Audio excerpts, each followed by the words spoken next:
Bom dia, comunidade do Colégio Nossa Senhora de Fátima. Estamos aqui reunidos mais uma vez para falarmos de literatura. Eu sou o professor Nilson e nessa jornada eu tenho a honra de receber a doutora Cláudia, que é a autora de um livro chamado Meus Idosos e Eu. E esse livro, quando eu soube que ela tinha escrito essa obra aqui, combinou certinho com um conto que eu gostaria de trabalhar. Foi trabalhado em sala e eu gostaria que viesse ao público.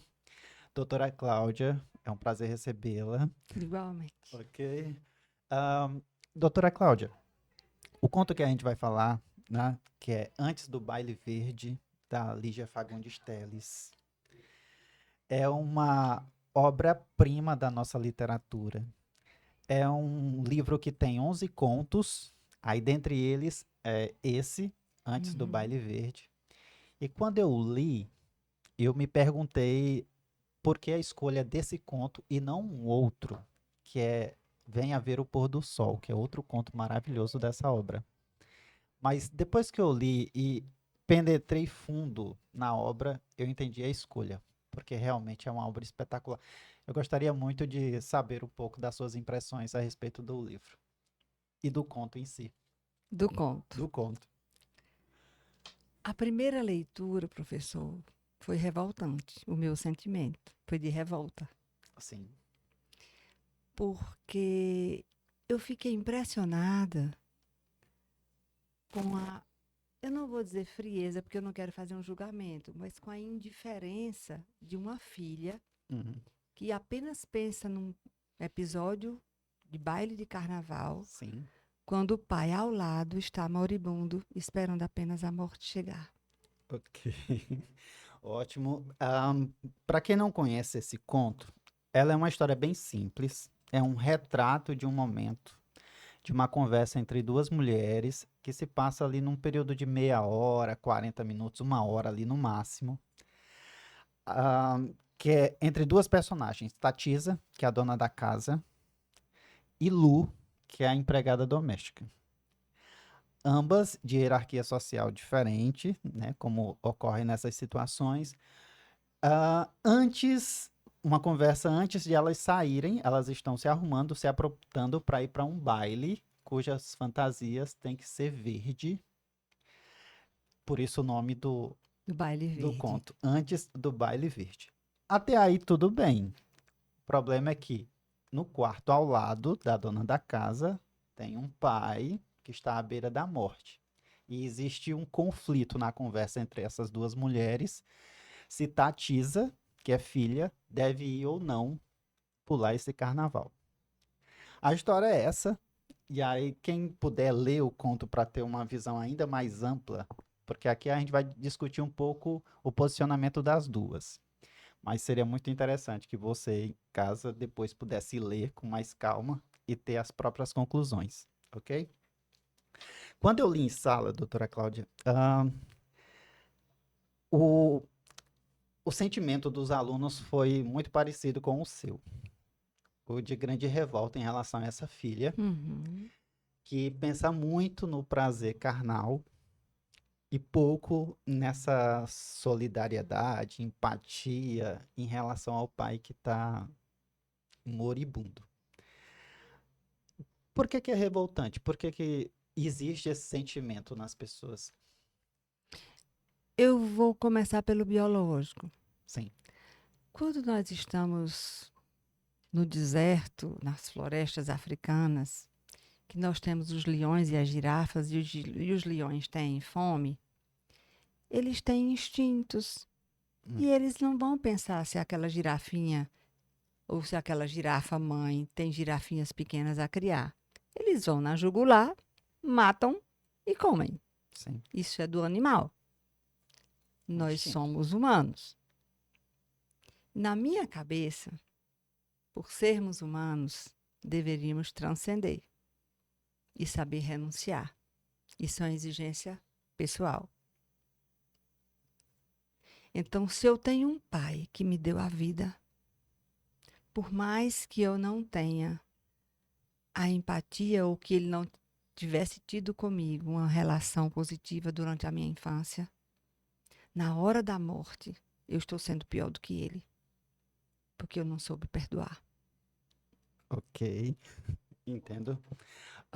Para quem está nos escutando, ouvindo e assistindo e não conhece o conto, a história, como eu disse, é um retrato. A gente não sabe a relação pregressa desse pai com essa filha. Isso. Então a gente não sabe se foi um relacionamento bom, se foi ruim, se foi abusivo, se foi amoroso. Nós não sabemos disso. Nós sabemos apenas que tem uma filha que quer ir ao carnaval E apenas isso. e apenas isso. Sabemos também que ela perdeu o carnaval anterior por estar gripada e tinha prometido a si mesma que não ia perder esse por coisa nenhuma, por nada nesse mundo, tá? E aí é esse diálogo. Temos também uma outra situação de que o pai, pelo diálogo das duas, já havia dado mostras de que havia suspirado de forma profunda, como se estivesse anunciando a sua própria morte. E Uhum. foi um alarme falso. Nessa noite em que as duas estão conversando, também há esse suspiro, né? E existe esse questionamento, se deve ir à festa ou não. A pergunta que fica, doutora Cláudia, é porque é assim, é, se esse pai está numa situação à beira da morte, somente, segundo a visão religiosa, somente Deus sabe o fim de cada um. Uhum. As duas personagens envolvidas, principalmente a filha, Tatisa, não sabe. Até quando esperar?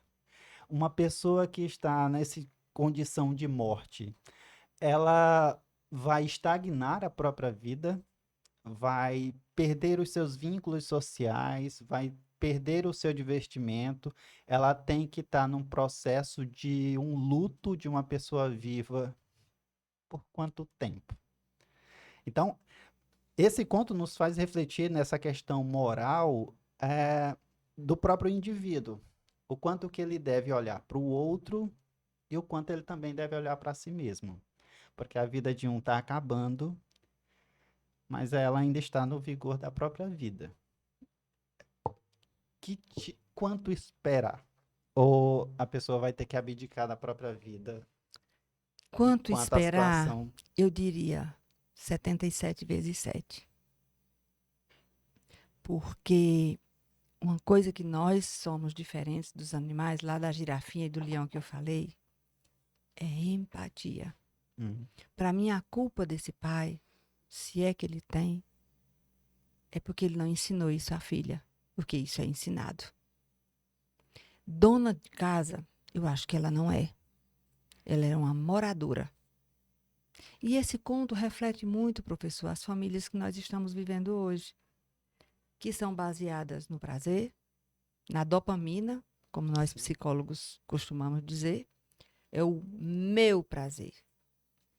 E, infelizmente, os pais estão na mesma onda. É o meu trabalho. Então, eu entrego meus filhos aos cuidadores porque eu preciso trabalhar. E os filhos estão copiando isso. Eu preciso, eu quero, eu não sei renunciar. E a vida é muito dura para quem não sabe renunciar em prol do bem do outro. sim. E quando você fala em luto, eu passei um luto gigante, porque eu não cuidei de dois idosos, meu pai com 98, desculpa, 96, e a minha mãe com 101. Eu tinha minhas duas babás que me criaram. E que foi de 2014 para 2018, a cada ano morria um. E você poderia perguntar, claro, você deixou de ir para a festa? Não. Mas quando eles pioravam, ou quando eles anunciavam ao menor sinal de que estavam próximos de ir, eu parava a minha vida. Porque eu acho que era um dever meu de agradecimento por tudo que eles investiram em mim. Eu sou hoje o que eu sou por conta da formação da minha mãe e do meu pai. Então, por que não agradecer e não ser empático? Carnaval tem todo ano, aniversário tem todo ano, festa tem todo ano. Que é isso? Então a gente precisa aprender a renunciar, sim. Faz parte do crescimento espiritual, afetivo, emocional, relacional. Quem tem filhos precisa saber renunciar, porque filho não é só vaidade, sai de mãozinha dadas pelo shopping mostrando eu sou mãe ou eu sou pai. Então essa menina simplesmente era fria ou se mostrou indiferente à dor do outro. E minha esperança é que ela um dia também vai morrer, sabe? E eu quero saber quem vai cuidar dela. Se a Lu vai deixar o namorado para ficar com ela. Ok. Doutora Cláudia, assim, para quem está nos ouvindo ou assistindo, eu estou fazendo um contraponto, tá? Sim, E dentro desse contraponto, a gente tem que fazer uma observação que a percepção de vida das pessoas, ela muda conforme o tempo. sim. Existe um meme muito comum na internet de pessoas que por volta dos 30 anos começa a fazer postagens muito próximas da realidade delas. E um desses memes que eu presto atenção é o modo como há o comportamento em relação a festas. Pessoas que diziam que com 15, 16, 18 anos iam para uma festa Uhum. e queria voltar no outro dia. E hoje, aos 30, 35 anos, diante de uma festa, ela não está querendo nem sair de casa. Ah, então, a percepção do aproveitamento da vida é mais dentro da juventude, assim, em relação a festas. Hum. No caso da Tatisa, como houve esses alarmes falsos em relação aos pais, a vontade que ela está tendo no presente de curtir uma festa essa que ela já perdeu no ano anterior, aí vai perder nesse. Não se sabe quando o pai vai morrer, vai perder o próximo. Eu ainda insisto nessa ideia, Hum. tá? Do quanto tempo esperar. Porque no caso, eu vou dar um exemplo concreto e a partir daí eu faço o questionamento. Mês que vem, dia 30, vai fazer um ano da morte do rei do futebol, o Pelé. Por volta da primeira semana de dezembro, foi anunciado, do ano passado, foi anunciado ao mundo pelos médicos que a medicação do rei estava sendo apenas paliativa, Uhum. que já não estava mais funcionando e Pelé não estava mais reagindo. Ou seja, estava se esperando a hora da morte dele. Uhum. A família inteira se mudou para o hospital e nessa mudança, um de seus filhos, Edinho, treinador de uma equipe no Paraná, foi também. Ficou poucos dias, 3, 4 dias, sendo que o rei morreu depois de 20 dias desse anúncio. Ele voltou para trabalhar, dirigiu o clube dele, treinar o time dele, deu treinamento, deu palestra, atuou em jogos. Faço o questionamento. Por que que para ir para o trabalho aceitou-se ou aceita-se com mais facilidade e numa situação semelhante, uma filha querendo ir para uma festa não pode? Existem moralidades diferentes em relação a isso, não Uhum. existe? Existe. Por que que um é aceitável e outro não, na sua visão? Porque festa remete a descontração, alegria e prazer. Trabalho é compromisso. Sim. Na minha cabeça funciona assim. Então ele foi a esse compromisso porque era dele ir, era necessário que ele fosse. Entretanto, você ir para uma festa, beber, farrar, pular e dali compreender que a vida é uma festa permanente, mesmo que haja um moribundo à tua porta, é muita falta de empatia, principalmente sendo um pai. Ela não saiu de lá para ir atender a um paciente terminal, cliente dela, porque ela fosse médica no hospital. Ela ia farrar. E eu sou muito dura, professor, com relação a isso. Sim. Ela ia buscar a pandemia, desculpa, olha o O lapso. lápis. Ela ia buscar a dopamina dela. Se bem que não foi bem distante esse ato falho seu aí, porque só o que houve na pandemia era a gente Era. querendo ir pra festa com esse monte de Isso, gente morrendo. exatamente. Então, quando eu digo que no primeiro momento me incomodou muito, é porque eu vejo com muito desconforto a insensibilidade dos dias de hoje. As pessoas hoje são imediatistas, consumistas, hedonistas, ansiosas e vaidosas. Isso não é vida.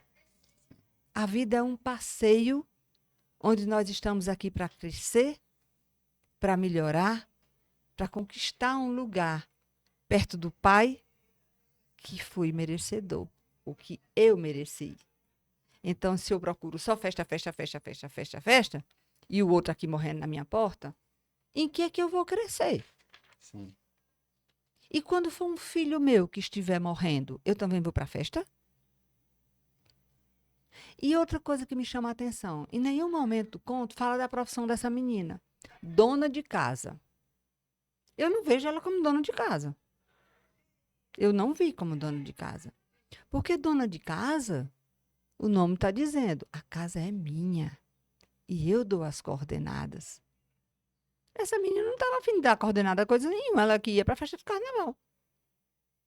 E a vida vai parar? Vai, porque a vida para. E se a gente não para, a vida nos para.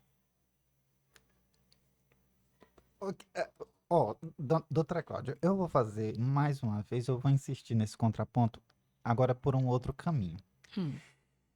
Quando você pergunta para as pessoas, quando elas, de que forma elas gostariam de morrer, é um assunto, uma temática incômoda, as pessoas geralmente não gostam de falar no assunto. Mas quando perguntadas, geralmente há as mais variadas respostas. Uhum. Mas tem uma que é meio que unânime, que é as pessoas quando elas querem deixar de viver. Que tem Que é um a pouco, mesma coisa. mas tem uma pequena variação, que é a seguinte: eu quero deixar de viver, assim, eu quero morrer quando eu não for mais um incômodo, um entrave para outras pessoas. Uhum. Se eu tiver que ter uma velhice em que eu vou estar perturbando, dando trabalho às pessoas que estão ao meu redor, eu gostaria muito que minha vida acabasse. Esse pai, a gente, de novo, não sabe quando a vida dele vai acabar. Uhum. Ele não tem uma comunicação muito clara. Dentro do conto, tem um momento em que ele só olha com os olhos, Ele está moribundo, na tem uma verdade. hora que ele chora uma lágrima escura. Uhum. A comunicação dele é através de gemidos.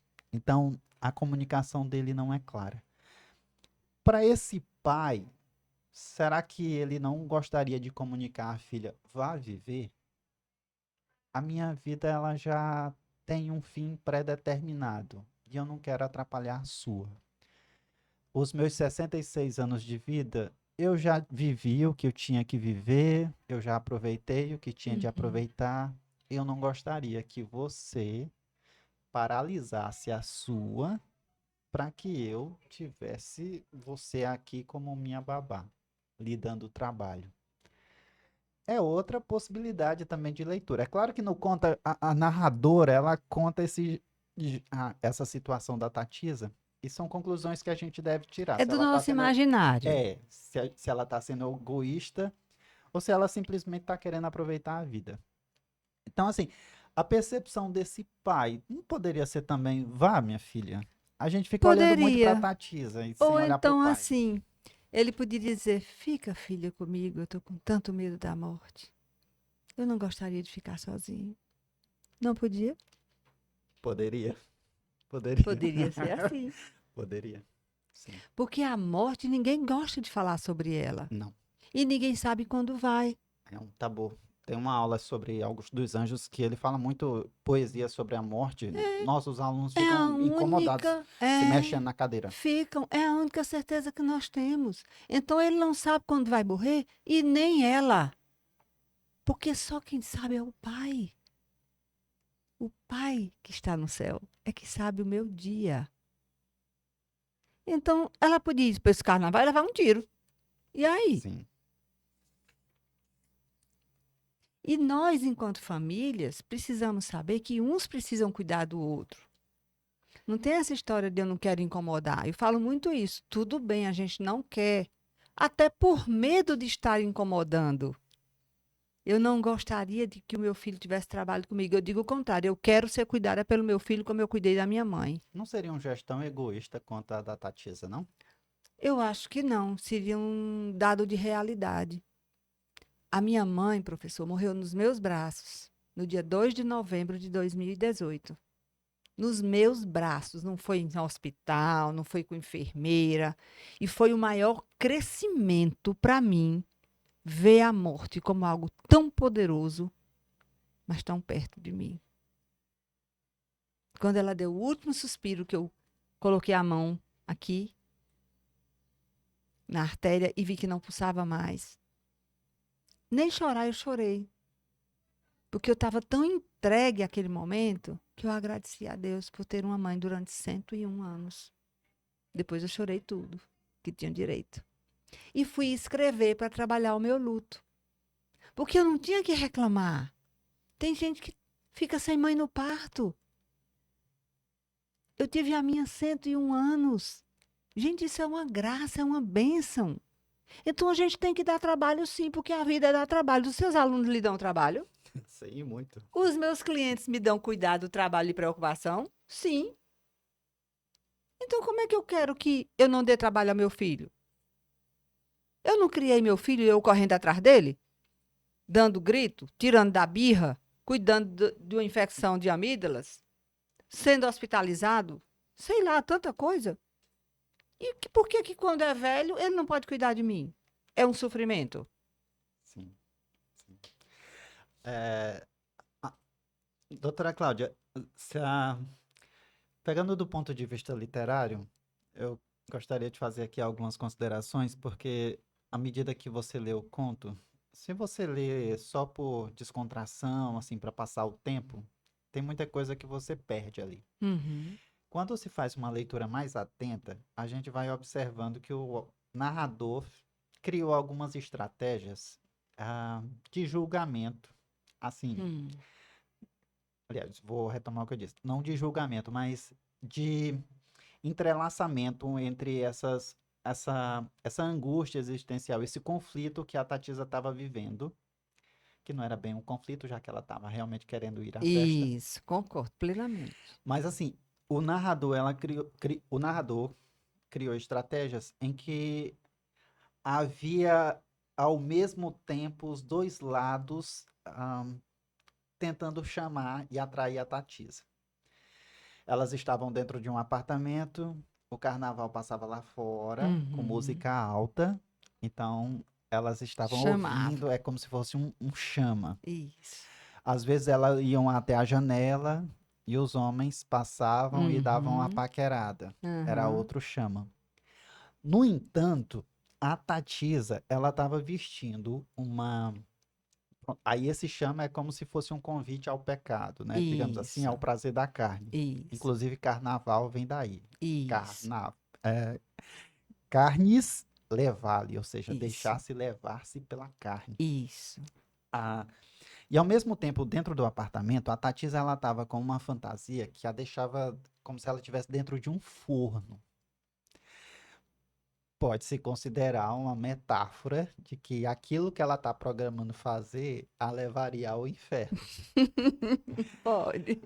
Outra coisa, ela estava tendo muito problemas na montagem da fantasia, que era colar umas As lantejoulas, lantejoulas. e Isso. sempre ficava cola nos dedos, nos joelhos, Uhum. como se fosse um alerta de que ela deveria ficar presa naquele apartamento cuidando do pai e não ir Isso. para a festa. Uhum.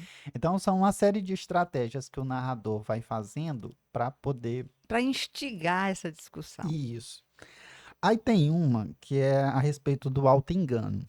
Ontem eu reli, assim, quis reler, mas eu, por causa do tempo, eu tive que ver um vídeo do autor em que ele falava de um livro que ele havia escrito há em torno de uns 20 e poucos anos, chamado Auto Engano.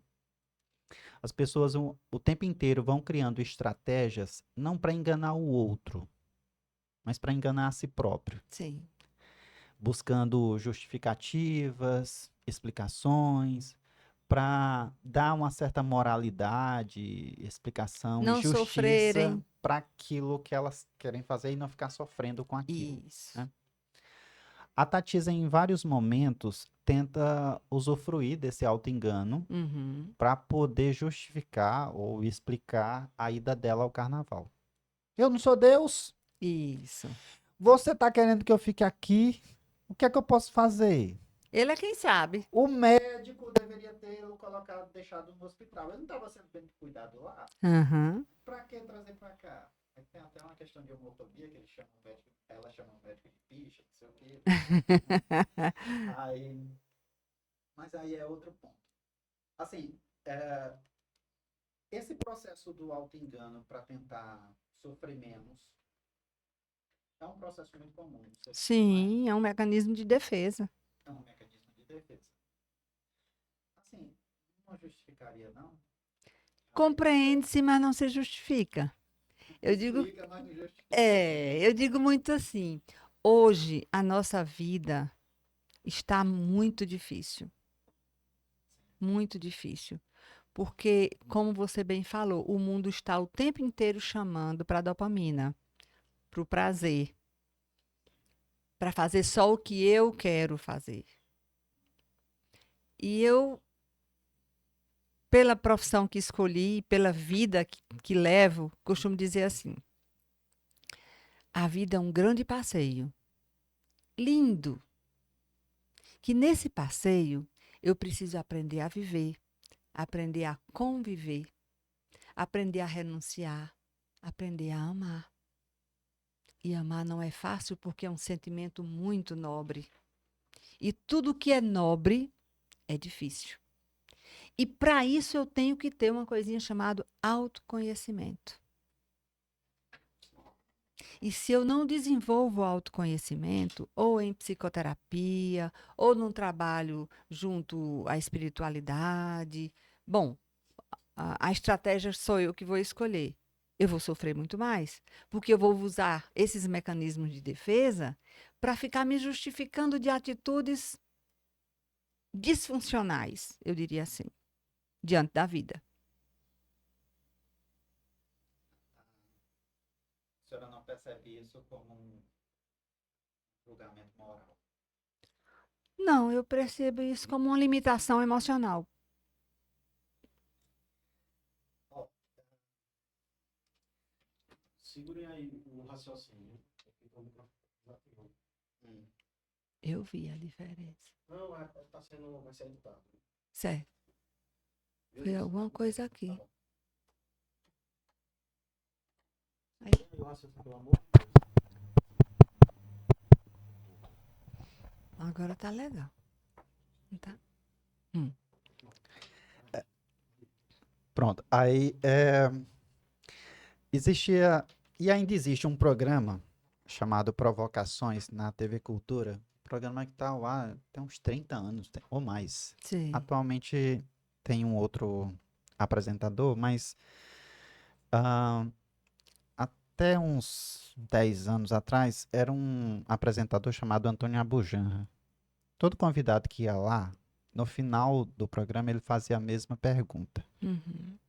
o que é a vida? Toda vez a pessoa dava uma resposta e ele perguntava: eu ainda insisto, o que é a vida? Porque nunca satisfazia a resposta que se dava. Sei. Aí eu vou dar um exemplo meu, a senhora deu um exemplo dos pais da senhora, eu vou dar um exemplo de uma amiga. Amiga sim, porque era amiga dos meus pais e tal, então convivia muito lá perto de casa. Ah, no meio do ano, eu voltei para minha cidade original, que eu nasci, da qual eu não voltava lá há 20 anos. Uhum. Aí visitei a cidade, visitei todos os lugares, visitei as pessoas, e uma dessas pessoas era a Dona Maria, uma mulher altamente alegre, divertida, falava alto, era brincalhona, contava piadas, pra ela tudo tava bom. A vida dela às vezes tinha muita dificuldade porque ela tinha muitos filhos e tal, mas pra ela sempre havia um ponto positivo em tudo. Em 2012 ela sofreu um AVC e 2 anos depois o corpo dela foi definhando, ela foi pra cadeira de rodas, depois foi pra uma cama e de lá nunca mais saiu. Ela teve paralisia total, de 2016 até hoje. Ainda é viva? Ainda é viva, se alimenta por uma sonda. Uhum. Ao saber da história e sabendo que ela tá de 2016 a 23, ou seja, isso são 7 anos. Essa pergunta me vem à mente o tempo inteiro: o que é a vida? Essa mulher em cima da cama, ela guarda a história de Dona Maria, mas para quem a conheceu, é difícil entender que ela ainda é Dona Maria. Ela ali é só um depositório das memórias que a gente tem dela. E se o pai da Tatisa estiver nessa condição? Não se sabe quando ela vai partir. Aí, de novo, é muito. Eu olhando assim, é muito fácil fazer um julgamento do comportamento da Tatisa, que é ficar lá. Mas o que está se pedindo muitas vezes é algo muito pesado para alguém, que é abdicar da própria vida para cuidar de outra pessoa, mesmo que seja o pai, ou a mãe, ou um filho. Eu não consigo olhar para o conto sem ter essa percepção de que eu não posso fazer esse julgamento tão cruel assim, de que o que ela está fazendo é um gesto totalmente egoísta. Assim, diante dessa percepção, o que seria essa vida desse pai? Tem uma história pregressa que foi construída na relação de Uhum. pais e filhos, Uhum. mas a abdicar da própria vida para um cuidado, eu entendo que vai de cada um, não? Sim. Mas com relação diretamente à Tatisa, Sim. nós, nós não estamos. Eu não tenho o direito de julgá-la. Eu julguei, não. Eu avaliei um retalho da vida dela, que era ir para o baile. Mas a vida, eu não tenho resposta do que ela é. A vida é a vida. Por que que alguns nascem ricos, com pai e mãe a vida inteira, cheio de privilégios, e o outro nasce debaixo da ponte, passa fome a vida inteira e vira bandido? Então, renunciar a um baile não é renunciar à própria vida. É renunciar a um momento de prazer enquanto tem um pai que está moribundo. Agora, se dissesse assim, olha, você vai passar o resto da vida aqui até seu pai morrer, eu iria talvez refazer a minha fala. É o problema da vida, que é não saber. Exatamente. E a gente não sabe mesmo, não. Seria muito ruim a gente saber. Olha, você vai morrer amanhã, professor Dilcinho. A gente não sabe. Essa é outra discussão que eu tenho muito lá em É, casa, assim, eu gostaria de saber, por exemplo. eu não. Porque, assim, A grande aventura da vida é essa. não, assim, eu acho que eu conseguiria me programar melhor sabendo dessa possibilidade. Porque não sabendo, a gente sempre vai adiando as coisas. O quê? Hum? O quê? Viagens, encontros, uma atenção maior para uma mãe, para um filho, para uma namorada, para uma esposa. Ah, não, depois. Então, Se- viva o presente. Essa é a grande história que eu falei da sociedade, da geração ansiosa. Sim. Porque quer viver daqui a 20 anos. Eu não sei se daqui a 20 anos eu estou viva. Então, viva o presente. Mas viva com coerência, com empatia, com responsabilidade, com renúncia, com tudo isso junto e misturado. Entendo. Doutora Cláudia, para a gente encaminhar aqui para as partes finais, eu queria dar uma olhadazinha para a Lu agora. Sim. A Lu é uma personagem fascinante também, Uhum. Aí, na primeira leitura mais atenta, a gente passa a prestar atenção para ela também, né?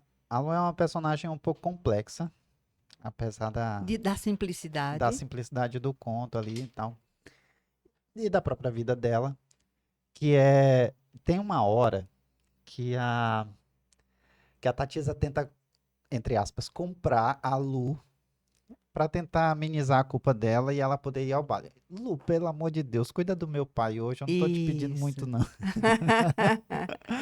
Aí, eu já perdi o carnaval o ano passado, eu quero ir nesse, cuida do meu pai, por favor.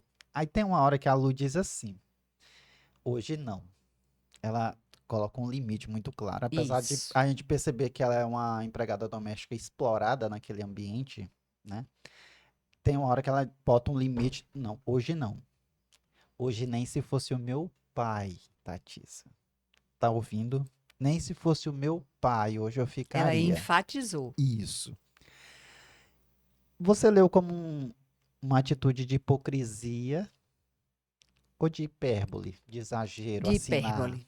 Eu acho que ela quis convencer a Tati, dizer, olha, nem se fosse o meu pai, hoje eu ficaria. Mas se fosse ela, talvez ficasse. Não sei, O provavelmente. problema não dá pra saber. É É, como não a dá gente tá para falando. saber. A leitura é sempre É, sugestiva. é. Eu acho que foi uma coisa mesmo de enfático, que ela quis convencer a Tatisa. Entendo. Porque ela não tinha obrigação nenhuma. Ela era funcionária. Sim. Ó, para quem está nos ouvindo, assim, você pode levar o conta para várias discussões, né? Tem uma hora que a Tatisa disse que vai se atrasar, pode se atrasar para encontrar um namorado Isso, Raimundo. Eita, que hoje ele me bate. isso. E ela fala com uma naturalidade tão grande, assim, Aham. que na década de 60 essa violência contra a mulher era algo bem banal. Eu falo década de 60 que foi o período em que o E o conto foi conto foi escrito, escrito, tá? exato. Você pode levar por essa questão. Você pode trabalhar o conto também, fazer uma leitura do ponto de vista da hierarquia social, em que essa dona da casa, né, a filha, é de classe média e a empregada de classe baixa. Isso fica muito mais perceptível nos objetos, nos comportamentos que as duas têm. Por exemplo, a Tatisa, para tentar aliviar um pouco essa dor na consciência, ela recorre à bebida, em que ela vai atrás de Uhum. alguns goles, pelo que eu depreendi lá, foi uns 10, 12 goles de uísque. E quando ela pergunta pra Lu se ela quer um pouco, ela diz, não, eu bebi muita cerveja, isso aí vai dar Vai complicação, é melhor não, misturar. vai misturar. Então, o uísque é uma bebida de uma classe social um pouco mais alta e a cerveja não, mais baixa. E ainda tem o namorado da Lu Que que está prefere esperando por cachaça, ela. isso, e que prefere cachaça. Então, assim, provavelmente a gente bebe aquilo que a nossa condição social é capaz de dar. Então, se ele bebe cachaça, é ainda mais pobre do que a própria namorada, a Lu, né? Uhum. Aí tem a questão dos cigarros, que são de marcas diferentes. Tem a hierarquia social também na orientação da conversa, porque me doeu muito, e já na primeira leitura eu percebi que a Lu estava conversando a respeito do carnaval do ano anterior, que era passou um carro alegórico, que tinha umas fantasias do Isso. mar e tal, tinha o rei, tinha não sei o que, aí na hora a Lu chega e dá uma cortada. Mas você já se enganou que meu pai ia morrer outra vez, não já? Ou seja, ela não estava nem ouvindo o que essa Uhum. amiga, que naquela circunstância ali ela tava mais como amiga, ouvindo as lamúrias dela de querer ir para a festa do que como empregada doméstica, apesar de estar atuando como empregada. Então tem essa hierarquia social também. Então, o conto você pode levar para vários caminhos, por vários Isso. caminhos, né? A gente Isso. preferiu aqui tentar fazer uma análise da atitude da Tatisa, tá? Sim, aí quem quiser saber se ela foi ou não Vai pro ler. baile, vai dar uma lida lá. Imagine. Mas assim, se eu puder dar uma dica, o próprio título já denuncia, né? É, assim, eu gostaria de saber as suas considerações finais, doutora Cláudia. Se é um conto que vale a pena ser lido, ah, se é um texto que impacta as pessoas, porque pela leitura que eu faço em sala, incomoda muito os Uhum. alunos. Eu acho que vale super a pena ser lido. Porque é uma leitura que muda de lugar as coisas que estão na tua cabeça. E toda leitura tem essa função, tirar a gente do lugar de conforto. A leitura que não faz isso não cumpriu sua função. Então, no momento que eu, como eu falei inicialmente, no momento que eu li, que me assustei, né, de repente eu estava pensando, ou melhor, estava vendo alguém que pensava muito diferente de mim. E aquilo me deu uma revolta danada, né? Eu, pessoalmente, me considero muito maternal. É uma personalidade, é o meu jeito de ser. Eu acho que aprendi muito com a minha mãe, tá? E isso vem me acompanhando ao longo da vida, com as pessoas que eu convivo, com os filhos, com meus clientes, cada um no seu lugar, em cada grau diferente, mas é um perfil meu. Então, no momento, essa transcendência que cola com a maternagem é que me dá essa empatia, é que me dá essa disponibilidade para dizer assim, o outro precisa de mim. Então eu preciso de alguma forma ajudá-lo, mesmo que seja com um olhar, eu não preciso deixar de viajar, ir para um baile, sei lá o quê. Às vezes um olhar, às vezes uma palavra, às vezes um bom dia, aquilo muda a vida do outro. E eu tenho muita certeza disso. Então, eu acho que vale super a pena ler. Leiam, sim. E reconfigurem, ressignifiquem tudo isso em busca da própria, vamos dizer assim, de se apropriar de uma outra história que pode agregar à tua vida. Se você é igual a Tatiana, repense. Se você é muito diferente, repense que existem pessoas diferentes.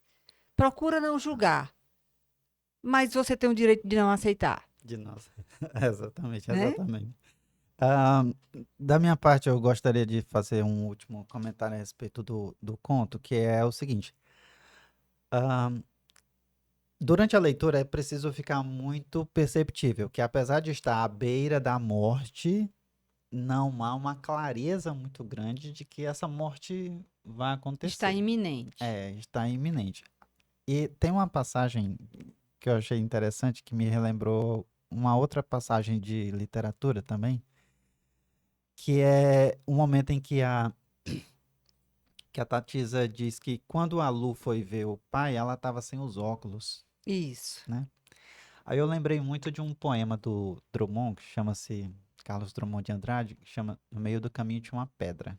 Tinha uma Uma pedra pedra no no meio meio do do caminho. caminho. Então, o poema se estrutura nessas duas frases, com uma certa repetição. No meio do caminho tinha uma pedra, e aí o verso seguinte é: tinha uma pedra no meio do caminho.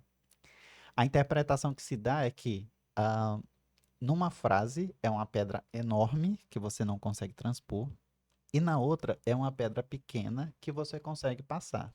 No meio do caminho tinha Tem uma uma pedra. pedra Ai, não, ao contrário. No meio do caminho tinha uma pedra. Dá para passar. Mas agora tinha uma pedra no no meio meio do do caminho. caminho, aí é que não dá para passar. Aí, na segunda estrofe, ele finaliza dizendo: Nunca me esquecerei desse acontecimento na vida de minhas retinas tão fatigadas. Ou seja, se as retinas estão fatigadas, elas estão cansadas, Uhum. veem mal. Uhum. Então, ela não consegue perceber se essa pedra é pequena ou se essa pedra é grande. Não dá. Uhum. E se a gente fizer a metáfora de que pedras são os problemas da vida, para algumas pessoas é um problema grande, para outras o Nem mesmo tanto. problema nem tanto, né? Aí, no caso da Tatisa, sem os óculos, é como se ela estivesse fazendo uma leitura equivocada de que o pai fosse morrer naquela noite, né? E aí vem a questão que isso pode fazer ser uma justificativa para que a Tatisa pudesse ir a Sem esse baile culpas. sem essa culpa, né? Então, assim, é um texto maravilhoso que te leva por vários caminhos. E assim, vale muito a pena. Com certeza. Não é coisa de professor. Não. Vale muito a pena. Eu sou o professor Nilson, comigo esteve a doutora Cláudia. Gostaria de desejar a todos assim que uma boa leitura, que fiquem bem por aí e até uma próxima. Se Deus Tchau. quiser. Tchau, pessoal. Até logo, bom dia e bom Natal, né, Bom professor? Natal, é. Eu não sei se está programado outro, então para você, bom Natal, ok? Ok.